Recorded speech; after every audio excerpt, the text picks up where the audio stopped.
Hey financial flippers, welcome back to another video. If it's your first time, go ahead and hit that like and subscribe button and welcome. If you've been here before, thank you for joining us again.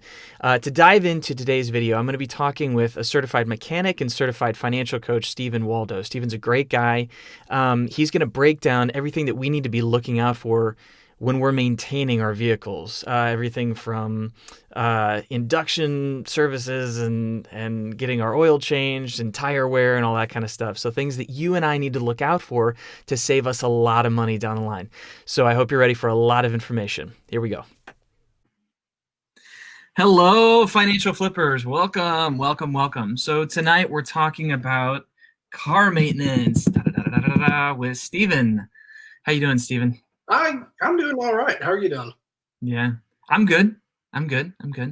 Gearing up to welcome 2021. My wife and I decided that we're going to spend New Year's Eve saging the house, and maybe make that just a New Year's tradition, I guess you could say. There you go. There you go. Well, I'm excited. Right. I know that car maintenance is one of those things that a lot of lay people don't really know. And there's also that uneasiness that, people get whenever they go into the auto shop with their car and they get this greasy looking technician that walks out and says, hey, you need this, this, this, and this. And it's like, I didn't know my car was that bad. So hopefully this will help shed some light on, that air of mystery that surrounds car maintenance. Well, I love that. And we had a lot of people that were asking, about this, and they were excited about it. So I know that some people will be watching the replay, and some people are going to be showing up live with us. We've already got a few that are joining. So, I guess let's go ahead and get started, man, unless you want to intro anything else or before we get started. I'd say let's just dive right in. Let's get to the meat and potatoes.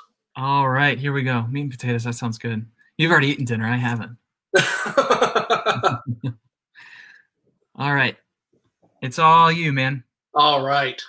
So we are going to be talking about some car maintenance tonight. So everybody loves their cars. It's one of the most expensive purchases besides a house that we make. And so we also want to make sure that we take good care of it. If you don't maintain your vehicle, it can lead to some big major repairs down the road. So best way that we can protect that purchase is just by investing in some good proper maintenance with it. So luckily I've been in the industry for several years. For those of you that don't know, I am an ASE certified mechanic. Doesn't make me all knowing, but it does give me a pretty keen eye on things to watch out for and some horror stories that I've heard from other of my friends in the industry. Well, you know a lot more than most of us. You know a lot more than me. I mean, usually when something went wrong with a car, it was like, just grab the wrench and hit something that's not a tube. Well, and just see if it works. Fixes it. I mean, it's not really a matter of how you fix it. It's just that it gets fixed. So gotcha. Now, if you've ever gone into a place like Jiffy Lube, you can figure out pretty quick that whenever they come with that big laundry list of things that your car needs, it can get pretty expensive really quick, and that can really hurt and break your budget. So hopefully this will also shed some light on some things that you guys can do to help save some money whenever you bring your car into the shop. So today we're going to be covering a whole bunch of topics. There's a ton of systems that are in your car, and they can all be quite expensive to repair. So in modern day cars, not necessarily like your 1960s vehicles, but in modern day vehicles, all of these systems work together.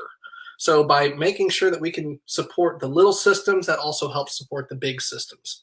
So also, I want to give a big disclaimer right now, because I don't need some hate mail later on. Just because you perform some of these maintenance things on your vehicles does not mean that they may not break prematurely. There's some vehicles out there that, are just have common problems that even with proper maintenance can't prevent or can't stop from happening. So while this maintenance is good and it will help extend the life of your vehicle, know that by doing it does not necessarily prevent you from those expensive repair bills. So also at the end, we'll be doing a Q&A. So if you see a section you have questions over, I'm going to try and be going pretty quick through this. We got a lot of info to cover and not a whole lot of time. So make note of those. You can go ahead and drop a comment, and we will get to them at that section. And if I need to backtrack, I can. All right, so first up, we have the oil change. Woohoo! So this is by far Oh, one the second, man. Your screen is still on the car minutes page. still. Oh my goodness.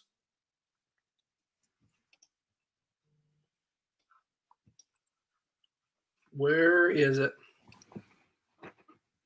Well, this is And for those of you watching, Steven's definitely one of our experts in the group, but he is also a certified financial coach as well. So if you have questions about the financial aspect of it too, that's part of why Steven is one of our experts, is because he does that as well. all right. Let's try that. Is that working now? I don't see anything on that. I'm so sorry. Oh yeah, there we go. There you go. Okay. It's a little lag, yeah. So there we go. So the first up is the oil change. So this is by far the most important service that you guys can do.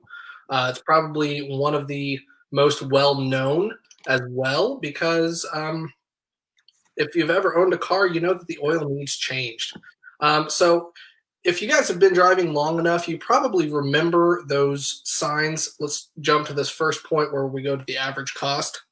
You've probably seen those signs of people saying, hey, I offer a $15 oil change. The companies that can do that, I really hate to say it, they plan to lose money on oil changes to make up cost in other areas. And here's what I mean by that. So there's three different types of oil that you can put in your car. There's conventional, there's synthetic blend, and there's full synthetic. Now, that's a whole bunch of fancy schmancy lingo for good, better, best. So the conventional oil, it basically has some additives in it that thicken it up whenever it gets real hot, so the oil doesn't get all loose. But over time, those additives break down. So if you're not changing your oil as regularly and you're only using conventional oil, you can actually run the risk of damaging your engine because that type of oil is not meant to go for long periods of time without being changed. Now, if you own a newer vehicle, probably, I'd say anything newer than 2007, you should probably be using at least a minimum of synthetic blend. Now, it's half and half of full synthetic oil and the conventional oil. It still breaks down over time, but it holds its consistency a lot better. Now, with those expensive oils, they do come quite the price tag, but the peace of mind of knowing that your engine is going to be taken care of is going to help you wonderfully. So, consequences of avoiding, you can have some sludge, engine noise, and worn parts, and a locked up motor. These are all kind of connected right down here, but just keep in mind that it's a little expense that's going to go a long way. So on top of that, we have the second most expensive piece of equipment that we have, which is the transmission fluid flush. So this is the internals of a transmission if you've never seen one. So basically your engine would come up here. As the engine turns, it turns a little thing called the flywheel, which turns this thing called the torque converter, which passes energy down here and goes through several bands, blah, blah, blah, blah, blah. Long story short, out the end comes the speed. But as you can see, there's a whole lot of internally moving parts in here. So transmission fluid has what's called a friction modifier in it. And so what the friction modifier does is it helps these little things that go on in here gain traction to be able to change gears. So that friction modifier, just like conventional oil, will break down over time. And by changing out your fluid and flushing your fluid, you're going to have your transmission running pretty well. On top of that, transmission fluid is also a very, very, very good cleaning detergent. So it's going to help keep the inside of that clean and help it run smoothly. Now, if you notice, I have this little asterisk down here. Change every 70 to 100,000, but do not flush over 120,000 miles. Now, what I mean by that is whenever the transmission fluid starts breaking down, it starts to add buildup in certain parts of the transmission, certain sensitive areas, and also the pump starts getting used to working with a pretty free-flowing fluid. If you get all of that old fluid out and you put all new fluid in my experience, that does more harm than good to a transmission.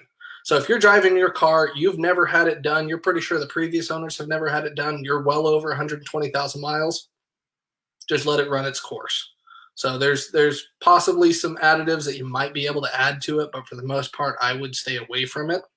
However, if you're within that 70 to 100,000 mile range, within about the 5-year mark, and it's never been done, now would be a good time to do it, just to keep that transmission running as smoothly as possible. So, quick question about that, real quick, Stephen. Yeah. If it's every 70 to 100,000 miles, but don't do it over 120, or Mhm. not recommended over 120, so really it's only something that you need to do once during the life of the vehicle? Well, to correct on that, because yeah, that can be a little bit confusing. So if you do it regularly, then you're fine to do it about every 70 to 100,000 miles.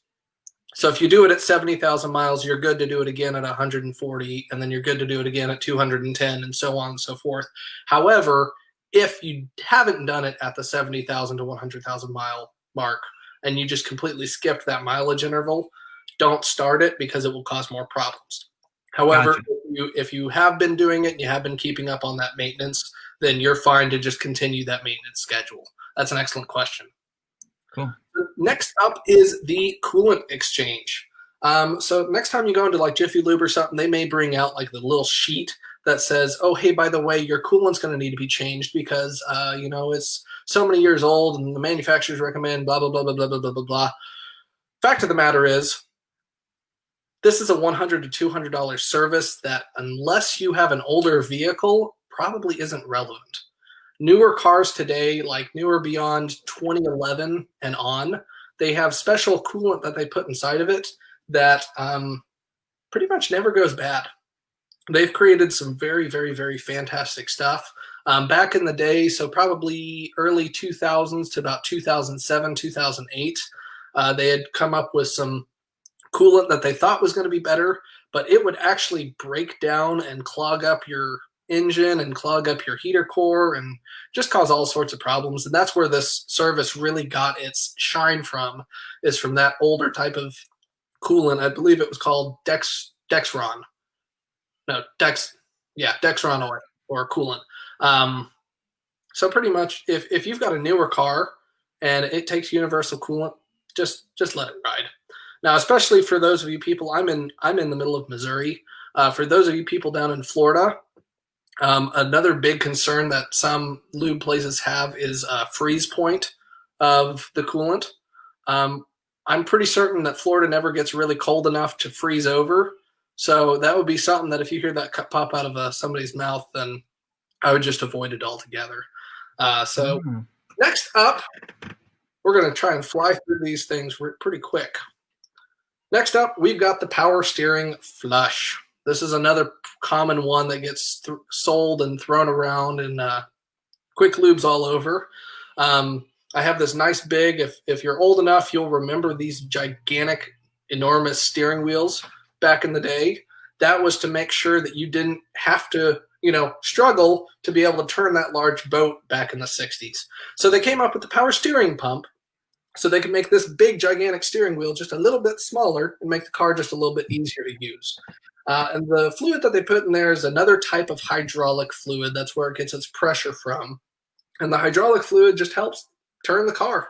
That's all it does. They say that hydraulic fluid breaks down about every 50,000 miles, and that's why they want to change it to give it, some good umph and keep the pump from going out and try and keep the system clean. I can honestly tell you, in my experience, I see more power steering failure because of leaks rather than pumps going out. Typically, whenever a pump has failed, the pump is going to be on a car that's 150 to 250,000 miles, and that's just because it's old and it's time to fail. Most of the time, the power steering system is going to fail because of a major leak that develops. Sometimes it's out of the pump, sometimes it's out of the steering gear. Whenever you have to replace those items, all the power steering fluid gets drained anyways. So this is one of those little systems. It's not a bad idea to flush and change, but if you have to avoid it, I'd say you're better off saving the money from it. So next up, we've got the engine air filter. So yes. if there's ever been a gimmick in the automotive industry, and I might get, smacked around for this later, it's probably this category right here. So don't get me wrong, your air filter is essential for helping your engine breathe and flow and be able to just have the maximum amount of power that it can. However, if you do some research on it and you do some studies, the air filter element gets dirty and it gets clogged and prevents airflow from moving to one side to the other. Studies have shown that the air filter has to be really, really, really, really, really, really, really dirty before that happens. Most of the time in the places that I've worked at, that I've seen people sell air filters on, they are nowhere near that level of dirt and contamination. That does happen. I have seen several cars, with gunks of leaves and animal fur and all sorts of other things that gets trapped in there that actually will prevent the engine from breathing properly. But for the most part, dust and dirt, it's going to take a lot of dust and dirt to be able to plug that up to where you start noticing a significant difference on your engine performance. Now, this is also one of those things that if it is time to change and it is time to replace, would probably be something you could do yourself. A good rule of thumb, and I'll mention this again a couple other times, good rule of thumb on performing work by yourself is I would do a YouTube video search. Chances are somebody else has done it. If it looks really, really complicated and the guy on the video is tugging on all sorts of things that look like they might break and he's got 15 different tools, I would go ahead and pay the fee and have a shop do it with a qualified technician to replace it. However, a lot of air filters just have two little pop tabs and you move a box out of the way and you can change the air filter. Disclaimer, if you do put in an air filter by yourself, especially on newer vehicles, you want to make sure you get it put back in all the way. Because the newer computers and the newer systems, whenever they watch over these things and whenever they look at these things, if the air filter is not set up quite right, sometimes that can throw a check engine light on. And if you just put an air filter in, typical diagnostic fee to check out check engine light is anywhere between $80 and $140. So that would be a lot of money to spend just to have a technician say, well, whoever put in your air filter put it in completely wrong. That's why the light came on. I've had to tell customers that before, and the look of embarrassment on their face is always priceless, but you always have to feel for them because it's like, oh, I'm so sorry. So another air filter that's in your car that actually doesn't get as much attention as it should is the cabin air filter. So what this is, in case you didn't know, is it is actually an air filter kind of similar to your house. It circulates and cleans up the air inside of your car. So it gets pretty dirty pretty quick. Pretty much everything, especially if your car is on outside air and not recirculation. Whenever your car is driving down the road, it's sucking in everything that's going through and it's trying to pump it into your cabin. So the cabin air filter is the first line of defense to keep all those nasty dirt, dust, and grime particles out of your car. But given that we all like operating our HVAC systems pretty regularly in our cars, they get clogged up really, really, really quick. And this is one of those. I think I have 12 to 24 months listed. Yep, there it is. That's pretty much what you want to do is about every 12 months, at least check it, because these things get dirty so quick. And whenever they get clogged up, unlike your engine breathing, you're not going to have as much air coming out of your vents because your blower motor can't breathe, and it's not as good of an air mover as your engine is. This is another one of those things too, guys, that most of them are very, very, very, very simple to change. Most of them you just pop off the glove box, and there's a little box right there. You pull a tab off, and there's the air filter. Once again, I use the YouTube reference because there are a couple boogers out there that require, a degree in some sort of scientific field to be able to take it apart and put it back together. And those are the ones that are definitely worth the money to spend. To give you guys an example, there's a type of air filter in the car. It's in a I believe, a early model Buick LeSabre. It's actually a three-part filter, and it goes into the car in a section about this big, one section at a time. Oof. I got paid quite a bit of money to put that air filter in, and I did not have a fun time putting it in, even though I was getting paid. So if it was your own car and you had to put it in and you were doing it yourself and you were not getting paid, that would just be an absolute catastrophe. I would be so angry at myself if I got in the middle of that and had to drive it off to a shop anyways. Now, is an air filter in the cabin, is that something that's normally checked by a mechanic when you take that in? Is that a routine check? Sometimes yes, sometimes Okay. no. And here's what I mean by that. It's a very easy and simple thing to change. However, most technicians, if they've been a technician for any given point in time, know that the common person, I used to be guilty of this as well, the glove box is kind of a catch-all for everything. So unless we're getting paid for it, popping open a glove box can sometimes lead to about 300 personal items shooting out of the glove box everywhere, and it turns into a catastrophe real quick. This is one of those things too that if a person's not conscious of it and it's not on their regular checklist, they may not check it at all. But it's one of those things, if you can take 5 minutes or so and look up a video on it and just get to it real quick, it shouldn't be that hard to get to and change and at least check. Is there like a warning sign, or like if something happens, you go, oh, I should probably check that and see if maybe that's dirty? So yes and no.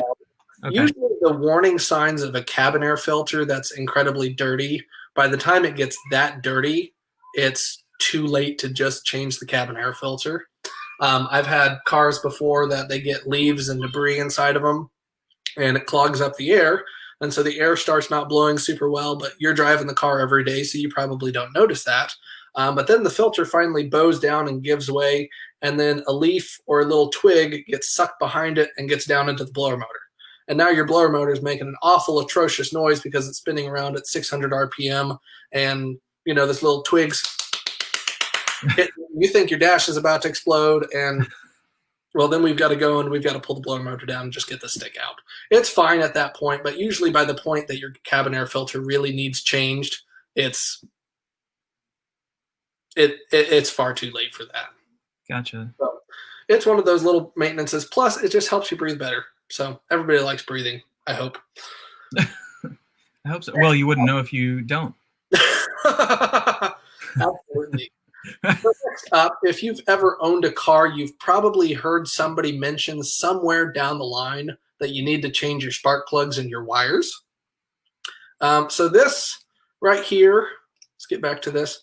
This is what a spark plug actually is. So it's got this little ceramic coating back here, and it's got this little thing, and it's got some more ceramic here. Basically what it does is it's like a lighter for the gasoline in your car. It basically shoots a spark from here to here. You can't tell right here, but there's a little bit of a gap right there. And so what happened in the old days is those things were made out of a copper core. And so every single time that a little bit of electricity would shoot from here to here, it would slightly erode just a little bit. And you do that about 6 or 7 million times, and all of a sudden your gap that's supposed to be like this is now about like this.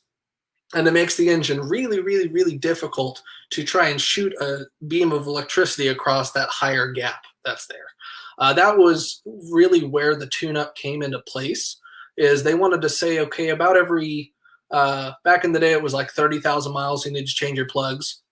And that would just help prevent a misfire happening or some kind of condition where your engine wasn't running properly. I can tell you with some certainty, technology has come a long, long way, and spark plugs don't necessarily need to be changed at a certain mileage interval. So the modern spark plug, it has what's called an iridium tip on it, and iridium really does not erode at all whenever there's that shot of electricity across it. So you've got the manufacturers will tell you that the plugs last 100,000 miles, but I can assure you I've seen them last far greater than that and not lose any sort of gap and still be in good condition. Now, if you just came from a repair shop where they just told you needed plugs, don't go back and scream at them for your money. Plugs can still fail nowadays, but the point on this one is it's not necessarily a maintenance item anymore. It's an as needed item on these newer vehicles. There's some other reasons back behind where spark plugs will fail. One of them we're about to get to here in a minute. But there's several other reasons why they fail. Typically now what will happen is your car will start running poorly from the get-go, because spark plugs nowadays don't really kind of have that threshold where we're kind of okay and we're kind of not. Typically now a spark plug is either good or it's bad. And so whenever that happens, you still want to replace all four. If you have a 4-cylinder, all 6 if you have a 6-cylinder, and so on and so forth. Just get them done at the same time. It's going to make everything easier and better. But it's not necessarily something that you got to think about, oh, it's almost 100,000 miles, I need to go get my plugs and wires changed. Fun fact, most cars don't even have wire sets anymore. Now they all have very expensive coils that you don't change on a maintenance interval either. You change those as needed. So if you have to change one spark plug, you recommend going ahead and changing all 4 or 6? So typically, whenever, that's kind of an interesting question, because some motors are very, very difficult to get to some of the spark plugs. So if you have like a V-style engine where you have cylinders on both sides, some modern cars, they have them turned sideways in the car, and then they have something very, very hard to take off over the backside of the engine. So in that case, if you're strapped for cash and you can't really afford to put all of them in and spend, the several $100s it takes to change all of them, and you've only got a problem on the half that you can see, then I would say it's probably okay to just throw one in there.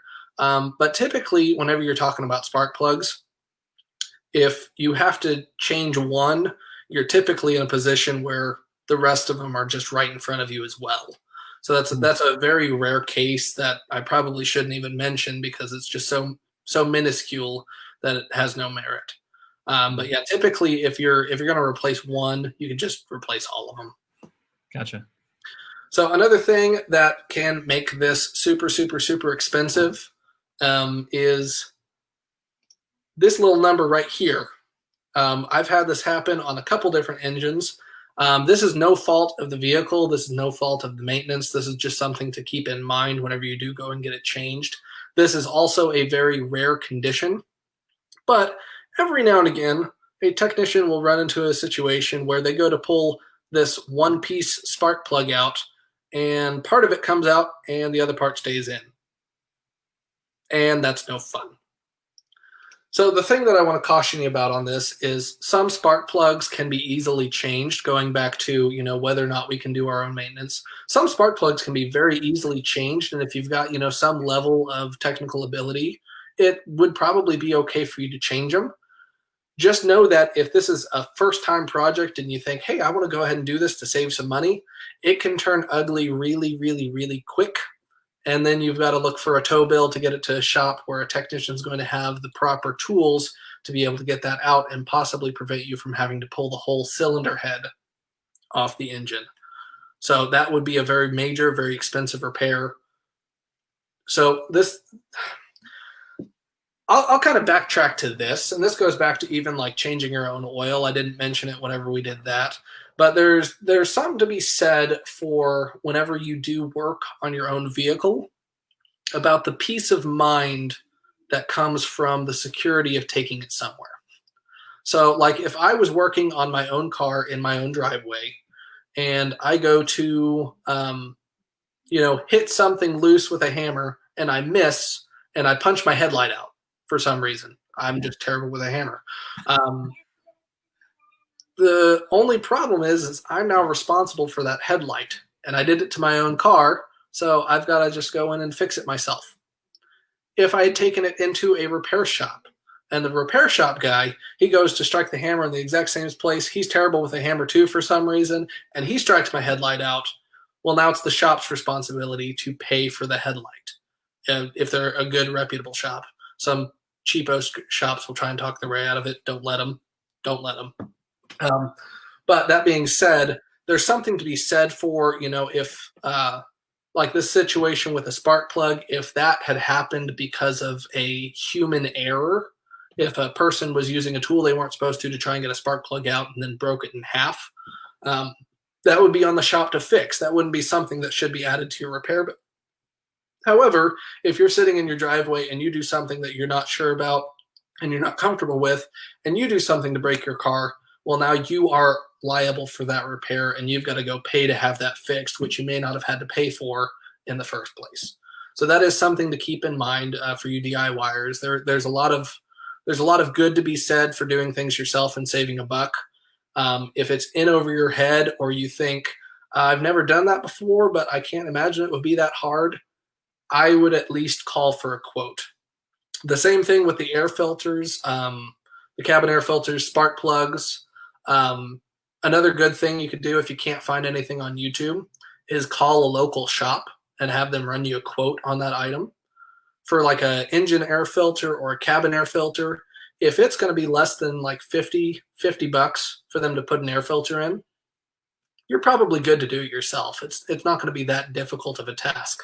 With spark plugs, if you open your hood and you can see pretty much exactly where they're at, it's probably not going to be that difficult of a task. However, whenever you call into a repair shop and ask them about an air filter, and they say, oh yeah, for that car, we've got to charge you $150 to change your air filter.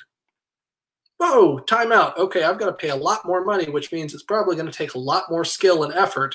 So I should probably bring in my car and just have somebody do it that knows what they're doing. Does that make sense at all, Kyle? Well, yeah, it makes sense. But I think to also go back to what you said earlier, don't take everything that they would say as fact. Like if it's a bigger number, especially for something that should quote unquote be a little easier to do or possible to do yourself, maybe call another mechanic and say, hey, can I get a quote on this as well? Absolutely. And then if they also say, hey, it looks like, it's going to be this because it's that kind of a car, then it kind of reconfirms. So maybe always, unless you know and trust absolutely the mechanic you're talking to, maybe if it does kind of scare you, that bill or that quote, to go ahead and get a second opinion. Yes, second opinions are always great. We've got some shops here in the town that I live in at. I have no clue how they're still in business because they do take advantage of people all the time. I've had several people give me a call that just walk out of that shop and they're like, hey, I need a second opinion. This shop told me it was going to be $1,500 to replace this. Is that true? And I look it up and it's a $600 repair bill. So there's a lot to be said about that exact point on keeping your options diversified as well. And that's another good point is that, just overall, whenever it comes to car maintenance, which is the whole reason I put this seminar together, is knowledge is power. If you can just have that little bit of extra knowledge inside of you that just says, hey, I know a little bit more than I knew yesterday, then you're not going to be running into these major problems. So kind of getting back on track here. So we have this spark plug up in the upper right that's kind of looking black and crusty. There's a big reason for that a lot of newer cars are dealing with that we didn't see before. And this is probably an underrated service, I would say, which is called the Induction Service. So essentially on new modern vehicles, they've swapped things around that weren't supposed to be where they were initially. It's made for very fuel efficient cars. It's made for very powerful cars that don't run on a whole lot of gas, but it has generated some other problems as well. And that is mostly with carbon buildup, which we can see in that photo right there. Basically, that is before an induction service is performed and then after all that carbon gets cleaned off. So this service can be kind of pricey, but in my opinion, it's worth just about every penny. The technology that you want to watch out for and look and see if your car has is called direct injection. So by having direct injection, your car is going to be acting a little bit different than it normally is, and it's probably going to be exhibiting some of these behaviors. So, I mean, the things to watch out for whenever your car starts building up carbon that it's not supposed to have, your fuel economy is probably going to go down. You're going to have probably a rough little shake whenever you're at idle, and whenever you give it a little bit of gas, it's going to go away. There's some other things to watch out for as well, such as like loss of power, and that's usually in extreme cases.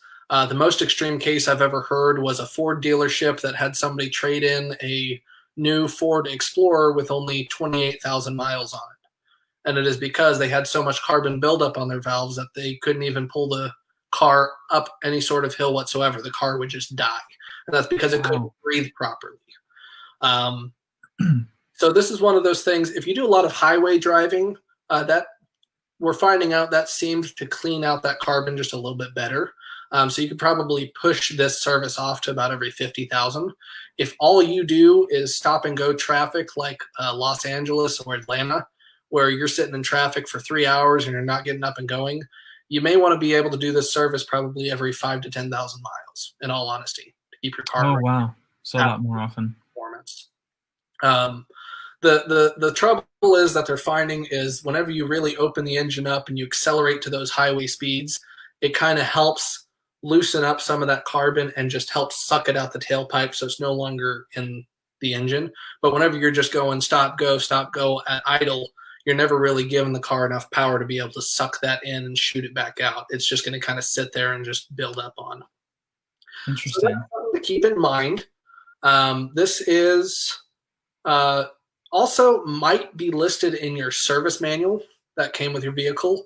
I can't remember if most manufacturers are putting these in there, and if they are, they're probably putting them at a generic time frame.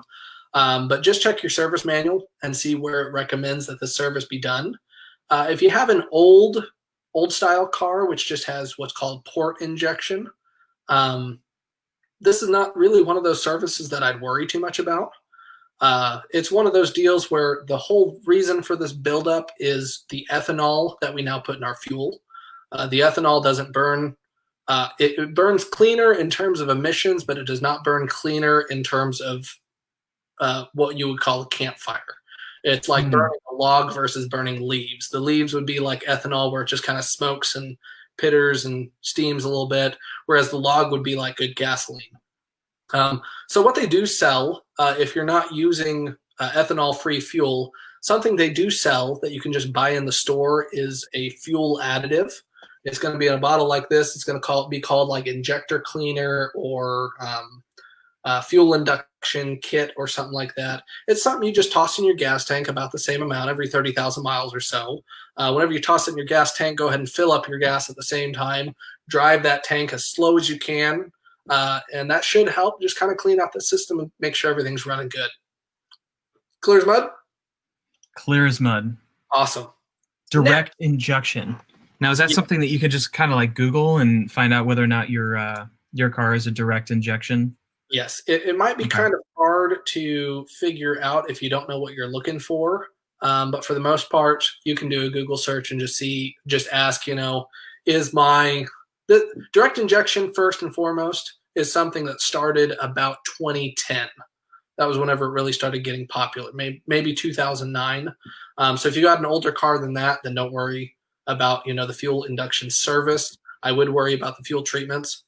If it's newer than that, there's a very good possibility that it is direct injection. I rarely see fuel port injection engines anymore. Pretty much everyone's switching over to the direct injection because it's just a much more efficient, much more successful way to run a vehicle. Gotcha.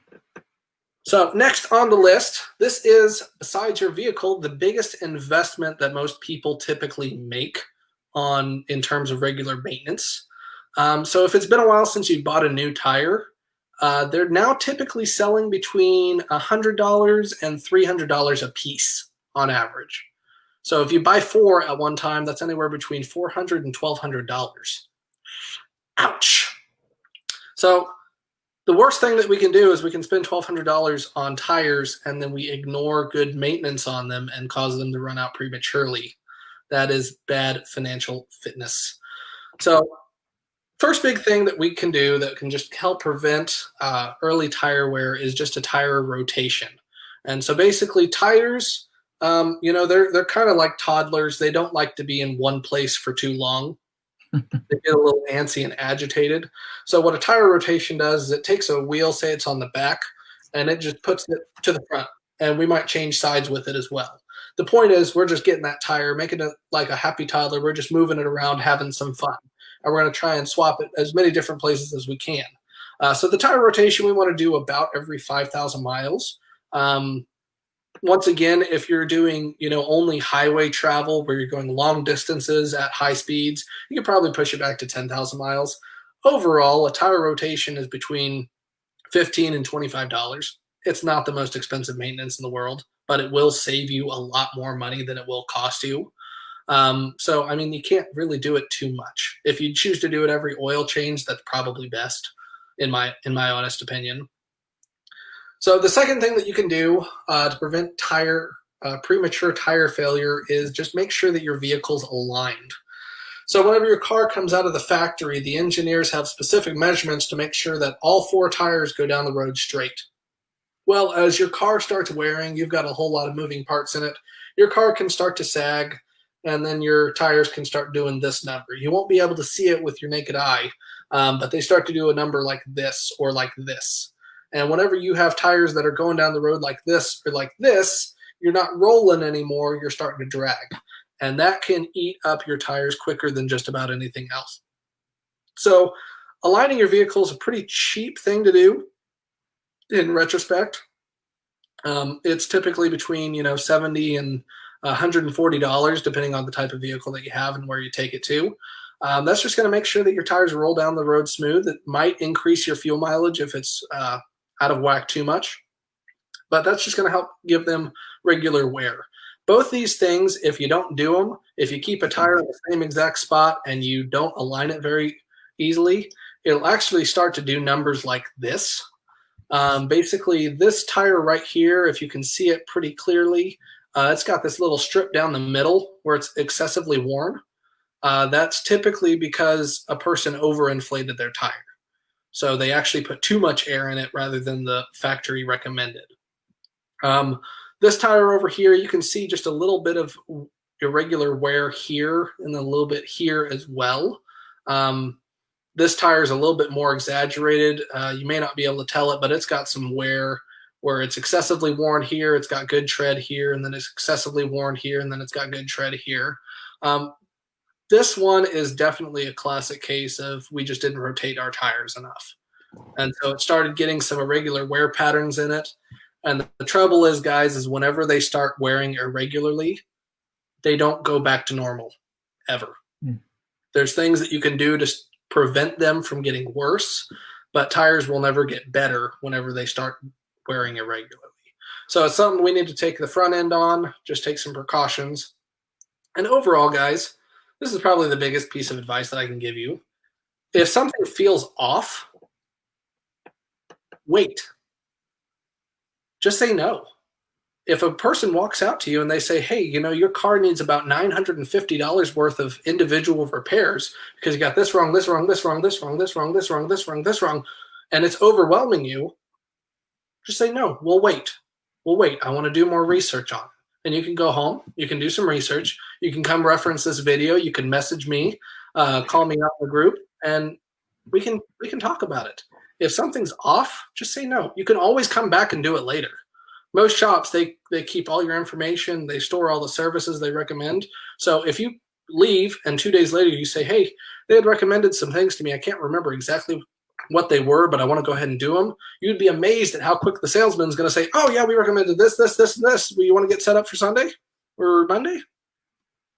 So don't feel pressured. Don't feel overwhelmed. Take a deep breath, and let's just focus on the task at hand, all right? So a lot of the quick lubes, which I did mention before, they undersell on some products so they can oversell on others. So especially if you get bombarded, wait, check your service manual, ask a professional, do some research online, make sure it's something that's actually going to benefit your car and not just one of those, snake oil gimmicks. So that's really good advice. I have a question about the last slide before we go on to questions. Yeah. in there it said when to change, like every 12 to 24 months. Were you talking about change the tires that often? Or are you No. saying to? I just wanted to clarify Yes. what was Exactly. in that slide for anybody that was watching. Yes. So when to change, I think I just forgot to check the verbiage on this. So for a tire rotation, we're looking at 5 to 10,000 miles is whenever we want to rotate our tires. For the alignment, the second part is going to be the 12 to 24 months. So just have your alignment checked. Some tire shops, they have this cool machine where they can check your alignment without having to pick up your vehicle or charge anything. Um, if they have that, just take your car into them and just say, "Hey, I need my alignment checked," and they'll roll it through the machine. And if it's out, let's go ahead and get it taken care of. If it's not out, sweet, we've got some peace of mind. So that is some clarification. That's an excellent question on that. That's awesome. Cool. Well, let's go. Let's go ahead and start talking questions now. I have a few, but we've also got somebody saying, "Is this going to be available to watch later?" Yeah, absolutely. It'll be within the group. It'll just always live within the group. Great information. Thanks for doing this. So if you have questions, go ahead and drop them in. I'm going to go ahead and ask you a couple of questions that I took as we were writing stuff down. We already basically. So when we were talking about air filters, whether it's cabin or whether it's engine air filters, you said that it has to get really, really, really dirty before you really need to change those. So is there a way to tell? Because when they come out, they Jiffy Lube comes out and says, "Hey, here's your filter. Here's a new filter." Of course, it's going to look so much different and so much better to have the clean one. But how do you know if it's that dirty that it needs to be changed? So for that, part of that is just bringing your car into a place with a little bit more reputable technicians than a quick lube, where they get paid. But I actually kind of do want to break that down a little bit because that brings up an interesting point. So whenever you talk about quick lubes versus independent shop versus tire shops versus the different kind of repair facilities that you can bring it to, so typically a place like Jiffy Lube is going to be paying their technicians an hourly rate and then give them commission on things that they can sell and things that they can do. So that's why whenever you go into Jiffy Lube, you get a list about this long because the tech who is getting paid probably, $9 to $10 an hour, who actually makes $18 to $20 an hour, he's making sure that he's making $18 to $20 an hour by selling those services that pay him commission. Whenever you bring it into an independent repair facility or something like that, there's some independent shops that only pay their technicians an hourly wage. And the whole reason they do that is because they want their techs to only focus on the task at hand and make sure that they put out a quality car by the time the service is done. The other type, and this is probably the most common type, is called flat rate. So with the way that flat rate goes is if you bring your car into the shop and it calls for an hour to repair, you pay the hourly fee to have it repaired. If it takes me 15 minutes to get it done, I get paid 1 hour of work. If it takes me 2.5 hours to do, I get paid 1 hour of work. So it's more by the job and not necessarily by the thing. A lot of people who are paid flat rate care a little bit less about maintenance services than, in my experience, than people who are on commission, because the main thing that a flat rate person wants to do is they want to make sure that you're going safe down the road and they can move on to the next job. They want to make sure that they've got everything taken care of for you to where you are safe, you are reliable, and that your car is going to continue running great so you can get back on the road and they can get to their next line of work. The regular hourly technicians would also be sufficient because what the shop owner is paying them for is to make sure that the vehicle is in good quality by the time that it arrives and by the time it leaves. So they may recommend a couple things here and there. Very honest technicians will say, look, this is kind of dirty. This is kind of, upsetting, but it's nothing that you need to do now. It's something we need to think about, but it's nothing you really need to do now. Um, Whereas, going back to the air filter question, a Jiffy Lube technician is going to walk out with a brand new filter and your filter. And that's not really comparing apples to apples. It's comparing apples to oranges.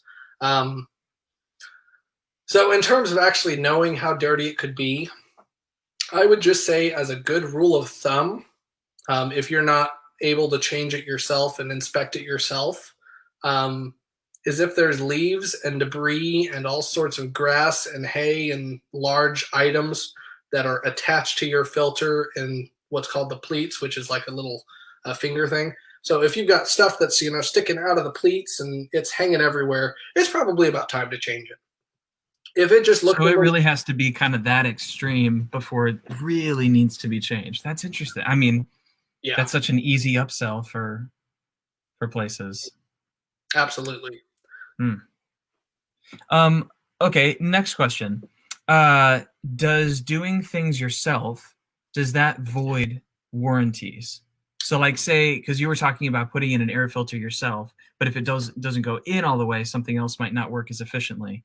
Do you void warranties when you try to do something yourself? So question on that, to kind of clarify, are you talking about manufacturer warranties, like if you were purchasing a newer vehicle, or are you just talking about like a shop's warranty on an item? I guess both. I didn't think about the difference of the two different kinds of warranties. So kind of to explain that, so whenever a manufacturer makes a car, they have what they call just a manufacturer warranty, which is typically 3 years or 36,000 miles. They cover everything bumper to bumper. If there's something that's actually wrong on the vehicle, they will fix it. Then they'll cover for the first 5 years or 60,000 miles anything that's wrong in the powertrain, which is your engine, your transmission, just your engine and your transmission. So occasionally they'll add an extended policy in there on something that covers a specific problem that they're seeing that customers are getting really, really unhappy about. Mm-hmm. For that, the best thing you can do if you're going to change something, changing an air filter or a maintenance item, is not covered under the powertrain warranty at all. So, I mean, if you change your own oil, if you change your own air filter, if you do your own brakes or whatever, none of that is going to void your powertrain warranty, so long as you can supply proof of things happening. So if you bought a new car and you yourself change your oil every single time, and then at 45,000 miles your engine locks up out of nowhere, whenever you bring it into the dealership to have them replace the motor because it's still under powertrain warranty, the first thing they're going to ask is, can I see your service records and make sure that you've actually changed your oil? And so if you have all of your receipts and you say, hey, I changed it here, here, here, here, and here, perfect, no problem. If you just say, well, I've changed the oil myself, that may not fly. Now, whenever we're talking about an independent shop where they have their own warranty, like the shop that I work for, we have a warranty on the work that we do for 12 months or 12,000 miles. So the thing that would void the warranty on that is if you do something that we did. So if we put brakes on your car and you came back because the brakes fell off, and you yourself replaced something that you had to disassemble the brakes for, well, we can't honor that warranty anymore because we weren't the last ones that messed with your brakes. Gotcha. Some companies, I know whenever I worked for Sears, they did this. They had what they called a lifetime alignment, where you purchase one alignment for $190, and they would align your car for the rest of its life for free. Their only disclaimer on that, though, is the warranty was only good so long as you did all suspension work through Sears. So if you had a problem with your car and you took it somewhere else that had a cheaper price and got the work done and then came back to get your free alignment, well, that would void the warranty on that repair. Does that kind of make sense? Clarify that? Oh, yeah. Yeah, for sure. Perfect. Okay, next question. Does it really make that much of a difference, or what's your opinion on premium gasoline? So premium gasoline, I wouldn't call it a gimmick because it's not. It actually is higher quality gas. The best thing to do is just check your owner's manual. If you drive a car that the owner's manual specifically states you need to only put 91 octane gas in this vehicle, then it will make a huge difference because the numbers on that actually represent how combustible the gas is. Um, the higher the number, the more stable the gasoline and the less combustible it is, which sounds counterintuitive. But whenever you get into a high performance car like a BMW, Mercedes, Lamborghini, even they have a lot of control over what goes on in their engine, and they say, "I want the engine to fire only at this time." And if you're using lower quality gasoline, where it might detonate, a couple milliseconds before or a couple milliseconds after, that's whenever you're going to run into problems like that. But if you've got, just a basic, we'll just use like a 2016 Kia Forte, which, is a $13,000 car new, putting 91 octane gas is not going to do a thing for that car. It's going to run just as well on 91 as it will 87. Okay. So in terms of maintenance, it's not really necessary unless the owner's manual kind of says, hey, this is where it should be functioning. That's good to know. Absolutely.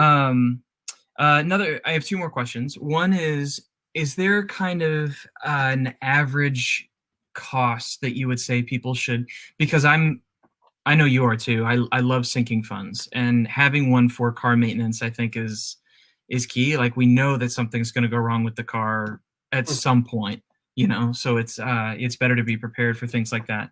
So is there an amount that you would suggest putting into this sinking fund to help maintain your car? That's a really difficult question because there's so many different cars and they all cost different amounts to fix. The best thing that I could say in terms of that kind of goes back to just referring to the service log in your owner's manual. If you opened up your owner's manual, if you flip to the very back, they actually have, some of them are in the back, some of them are in the front. They actually have a recommended service interval printed back there. And so at 5,000 miles, it's going to say, change your oil. At 10,000 miles, it's going to say change your oil, rotate your tires, and inspect your cabin air filter. At 15,000 miles, it's only going to say change your oil. And then at 60,000 miles, it's going to say inspect your brakes, inspect your suspension, and do all of these things. If you just look at that and kind of see where you are on your preventative maintenance scale and where it comes in the future, that can kind of help you prepare for cost on saying, okay, I maybe should set aside just a little bit more money. And kind That's of a really great disclaimer that I had at the very beginning. I mean, if this is something that you're not used to budgeting for, and this is something that you're not used to doing on your car, it's not going to hurt your car to not have proper maintenance besides oil, change your oil. It's not going to hurt your car to, kind of slack a little bit in maintenance, because the honest truth is very few people maintain their cars the way that they should be maintained. And cars nowadays are, going 3, 4, 500,000 miles without major causes of concern. So, I mean, if it's one of those things too, if you look at your maintenance schedule and you see that you've got an expensive maintenance coming up, say a transmission flush that the dealership said would be $350 to change. If you need to wait a couple thousand miles, you can. It's okay. The car will still drive. Everything will still be fine.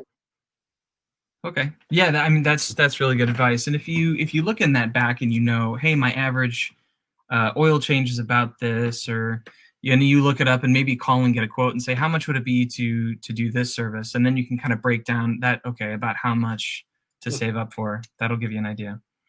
And then my last kind of set of questions is, this is a tough one. What's the best way to know if a mechanic is taking you for a ride, or if they are telling you the truth? And as kind of another addendum to that, is there a recommended way to find a trustworthy mechanic? I mean, within 24 hours of my wife and I moving to Orlando, we heard the name of a mechanic that everybody that we knew went to. And so, in my opinion, I guess it would be word of mouth would be the best way to go if that many of your peers agree that this person seems honest, then to go with that. But I didn't know if you had any extra insight on that. So I will say that That's assuming I trust you. I'm kidding, I do. you're fine. I would say the biggest word of mouth and advice that I can give on, finding a reputable mechanic is there's a lot more to be said in the words, I think this can wait, than no. And you've probably felt it too, for those of you that have gone into, a quick lube facility that, comes out with a laundry list. And a lot of times the attitude in that, where they're trying to do high pressure sales to, increase their commissions, they say, if you don't do this, this is going to happen. If you don't do this, this is going to happen. If you don't do this, this is going to happen. Now, word of caution out there, some people's cars, there is actually that much necessity on it because they've neglected their cars for so long. You bring it in for just a regular oil change and the brakes are completely worn out and the suspension's about to fall apart and they're leaking gasoline all over the place. There are certain cars that there is a laundry list of things that has to be done now for your car to stay safe. However, if it's a whole lot of laundry list of things and your car's been driving fine and you haven't noticed abnormal noises, haven't noticed abnormal anything, then let's kind of watch out for that. But something I do with my customers at my shop all the time is, I kind of just break down, okay, this item right here, this is probably the first thing we need to worry about, because this is going to be your greatest safety concern. And then I kind of prioritize things. And I say, the technician, whenever they were looking at the car, they noticed this, this, and this, but they told me flat out, it doesn't need it right now. There's other things that take priority over this. This is something to think about in the future that we really need to focus on. But for the time being, we just need to focus on this one thing to make sure that you stay safe. That's really great advice, that not everything is a 5-alarm fire. Your car's not going to explode if you don't change that air filter.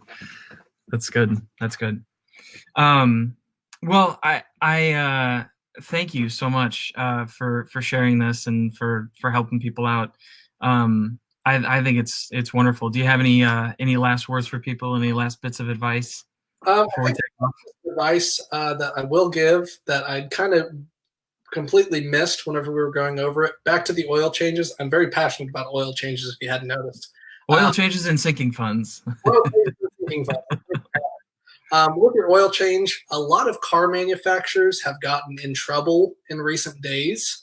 You guys probably don't know this because they don't advertise it whenever this happens, but they get in trouble because that little light, that courtesy light that pops up that says, hey, you need to change your oil now. It's gotten a little bit further and further and further and further from what it should be. And I believe it was Kia. They recently had to do a special policy recall where all they did is bring your car into the shop, they plug a computer in it, and they tell the oil change counter, okay, instead of saying here, you need to say here. Because they had so many customers that were going over oil and blowing up their motors because the counter was off. So as great as that counter is and as awesome and lovely as that maintenance reminder is, don't listen to it. Listen and stick to the 3,000 to 5,000 mile oil change. It's going to cost you a little bit more money, but it's going to save you a lot in the long run, especially if the counter's lying to you. That's good, and I can confirm that because of COVID and quarantine, we haven't been driving as much. I mean, like, at all. And so when we got into the car and it was like, hey, you need to change your oil, I was like, that's a lie. I haven't even gone like 1,000 miles yet. So that's interesting. It's a Ford Escape, if that helps anybody. It's a 2012. Anyway, thank you so much, Stephen. You guys know how to get a hold of Stephen. Send him messages. But as always, live a great story, and we will catch you next time. Well, I hope you enjoyed my conversation with Stephen. He put a great presentation together with tons of information. If you'd like to get a hold of Stephen, his information is in the description below. Again, go ahead and hit that like and subscribe button so that you can stay up to date on all the other videos that we put out. And if there's something that you want to see a video about, go ahead and drop it in the comments, because we're always looking for new things to give our listeners in terms of more valuable content. So remember to live a great story, and we will see you next time.